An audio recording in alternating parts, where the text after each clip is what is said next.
उडेरोलाल के खानगी अस्पताल में ताज़ो जावल ॿार खे मुबैना अगवा करण वारे मामले ख़िलाफ़ वारसनि पारां टंडो आदम नसरपुर रोड बंद करे एहतजाजी धरणो हयो वियो, जंहिं सबबि ईंदड़ वींदड़ ट्रैफ़िक मुअतल थी वई।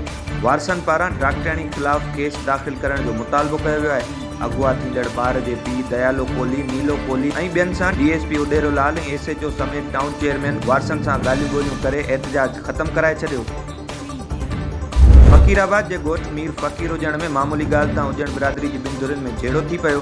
लच्छियूं ऐं कुआड़ियूं लॻण सबबि हिकु धुर जूं 4 औरतूं समेत 6 ॼणा ज़ख़्मी थी पिया। ज़ख़्मियुनि जी सुञाणप मसमात पीराणी, मसमात नजमा, मसमात गुलनिसा समेत ॿियनि नालनि सां थी। वारसनि मूजिबि बाअसर मुहिब हुजण, कादिर बख्श हुजण, यार मोहम्मद हुजण ऐं ॿियनि बाअसरनि घर मथां हमलो कयो आहे। उन्हनि एसएसपी खैरपुर खां मुतालबो कयो त बाअसरनि ख़िलाफ़ कार्रवाई कई वञे। मुबारकपुर में नामालूम चोर ज़हीर पेट्रोल पंप भरिसां शहरी अब्दुल हकीम राजड़ की मोटरसाइकिल काहे फरार थी विया।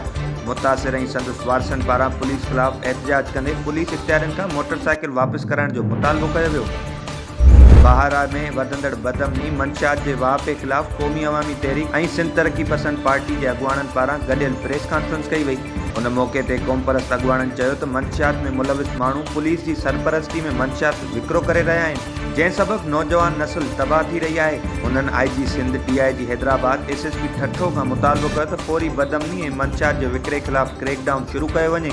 ॿी सूरत बुख हड़ताली कैंप क़ाइमु कई वेंदी।